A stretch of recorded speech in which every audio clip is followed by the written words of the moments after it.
What is up, you guys? We are here with my IS300 bone stock.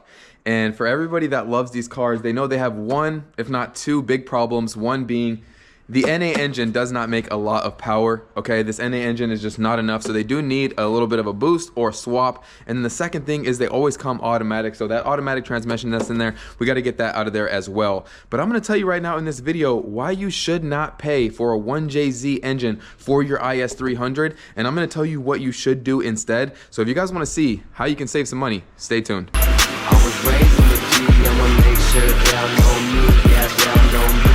I can hit the beach to the lake. I live when you come and take a damn vacation. Cruising up and down the block, yeah, I'm moving, it's peace out, let's get to it, okay? It's the weekend, so you know it's time to play. Me on the grill with the bruise and the bud. Sun's coming out, ain't no fog in the way.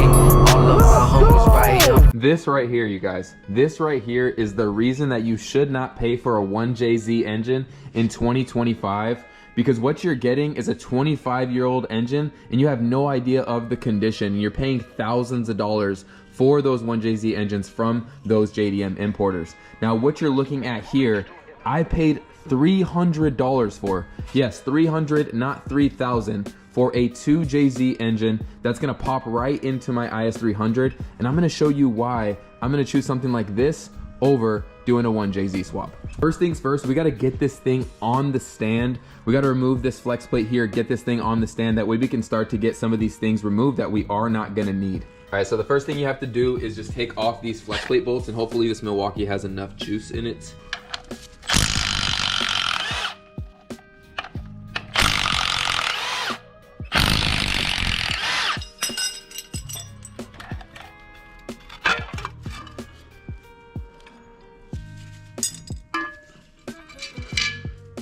You can see right here, this rear main seal, it's not looking pretty, but obviously that's gonna all get redone. Okay, now we can bolt our engine mount, engine stand on here, and I gotta go get some bolts that can do that, so let's see if I can find some.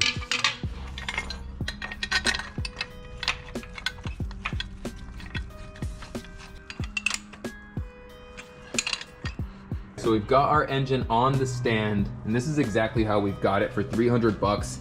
This water pump nearly looks new, I'm not gonna lie. We did get a little bit of a spray down at the car wash, but we were in a rush, so I didn't get to spray it off completely.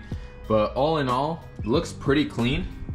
I mean, I was about to pay over $100 for one of these oil pans the other day, and this one has a complete oil pan. I paid 300 bucks for this entire core right here. Comes with the intake manifold, came with a water pump.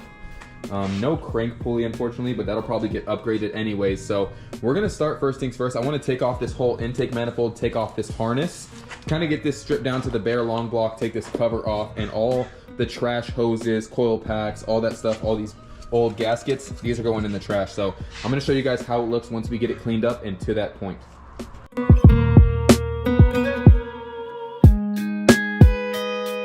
Alrighty, so we are making some good progress. We got the entire intake manifold off, starting to organize some parts in over there. Some of the stuff's gonna go in the trash. And now we're moving over to the front here, and we're gonna remove this front cover, the tensioner, and start taking apart this front timing assembly. That way we can start to take off this cylinder head here. Alright, you guys, so we've got this thing down to pretty much a bare long block. We've got our cylinder head, we've got our block, everything's pretty greasy and grimy. Still got all of our timing components except the timing belt. I did take that off, took off from the tensioner, and everything on this side is completely gone as well, including the mounts. So next we do have to take off the valve covers, and then we can take out the cams and take off these cam gears. Looks like someone already stripped this, which I've dealt with that on my first engine. If you go back to my first time I pulled out my first JZ on my first car, you'll see I stripped out that as well because I didn't know what I was doing. But they already stripped it out a little bit for me, so that's gonna be fun. But other than that, we should be able to get everything off, and the next thing we'll be taking the cylinder head off here. I cannot make this up. There's a big old spider in this valve cover gasket. Here we go. Get out of my valve cover gasket, or not my valve cover gasket, but the valve cover. He's in here, 100%. Get out of there, buddy. There he is. Oh my gosh, I hate spiders. Look how huge he is. Oh my gosh. That's insane. And he's gonna get hit with this hammer. I hate spiders, by the way. back to the build. Besides the huge deadly spider in the valve cover, this engine looks really bad. Lots of grime and buildup all around the bolts, if you can see that. So definitely gonna need a full rebuild, cylinder head included. Maybe I'll even do camshafts, I don't know. It's like a while you're there effect is just going crazy. But yeah, we're gonna go ahead and take this apart and then we'll see what the pistons look like as well. So I literally just got lucky breaking this loose right now. I don't know if you can see the other wrench there. So I had it like this, really holding the camshaft, and I hammered this spline socket in there and managed to get it. But man, I didn't want to record that before because I wanted to make sure I could get that. See here, now we got the inner one out. So once we take these out, once we unbolt the cams and this VVTi solenoid right here, we'll be able to take these cams out and have access to the head bolts now that I'm able to get this off. And it's the same thing for this side as well. This one is the one that gave me trouble back in the day on my first video that I ever pulled my first JZ engine on my channel. If you guys ever watch that, then you'll know that I messed up. Got this side here, nice and easy. That bolt back. Now we can move on. We can also take off this cover now. We'll actually go ahead and do that really quick. Your head at some point. Not too much more from here. Again, once you unbolt all this and unbolt these cams, now we can take the cams out, and you want to keep these in order. However, I mean, these have so much cleaning to be done. I don't really think it matters at this point on this engine here. It's not like we're doing a head gasket and about to put it back together tonight. These need to get completely like clean. So we're gonna go ahead and take off all of this. We're gonna start with this exhaust side, take off this camshaft.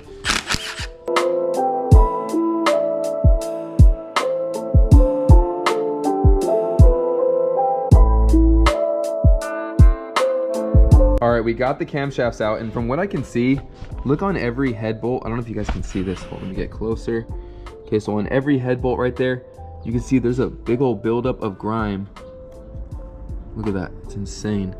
So I mean, look at that. It's literally caked to the shape of the head bolt. I don't know if you guys can see that, but there's a lot of grime and a lot of cake up dirt in here. So we're gonna get these head bolts out, clean them up first, so that way you don't strip a head bolt. Clean up all the bolts. Then we're gonna get this head off, and then we'll be able to see what these pistons look like. Okay, we got a lot of carbon buildup. I'm excited to get this cylinder head cleaned up, take these over to the machine shop, so stay tuned, guys.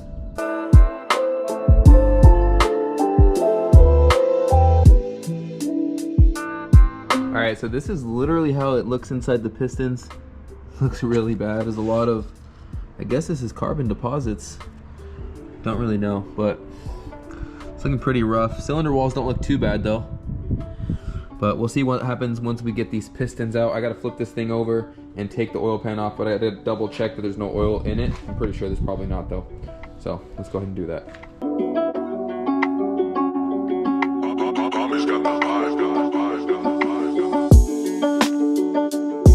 All right, so we're nearly to the end of the disassembly. All we have to do is remove these 12mm 12-point bolts here. Once we remove this cap, we can pop the piston out the bottom side, and then once we do all the pistons, then we can take off these 14mm, remove that, and we can pull the crank out, and then we're just gonna disassemble everything.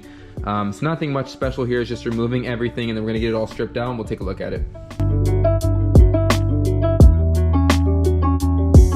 So we've got all the pistons out, and while I was doing that, I was noticing just how smooth this crankshaft rotates. So hopefully this crank and block is good, because it seems to spin over really easy. So that's a good sign. It was still all oiled up and everything. There was, you know, still oil everywhere. So I'm gonna go ahead and get this out, take everything fully apart, and go from there. Alrighty, well, we officially got the entire motor torn down. The only thing I don't have the tool to pull this off. I'm gonna go grab that in the morning before we take this to machine. We got all the parts that we wanna save, clean, and maybe even coat. We got valve covers, cylinder head, camshafts, pistons, oil pan, which the pistons we don't need, and the oil pan and all that I will clean up. Well, hopefully tomorrow we will be taking this block and the crank to the machine shop. Like I said, it spins really smooth. We're gonna have them take a look at it, see if it is any good, measure everything, clean everything, see what size pistons we need, and then we're gonna go from there. So if you guys did enjoy this, And you guys want to stay away from those expensive, overpriced 1JZs. Go ahead and buy yourself a $300 JZ like this, and you guys can follow step by step with me. So stay tuned, like, comment, and subscribe. If you guys did enjoy the video, make sure to stay tuned for the rest of the build.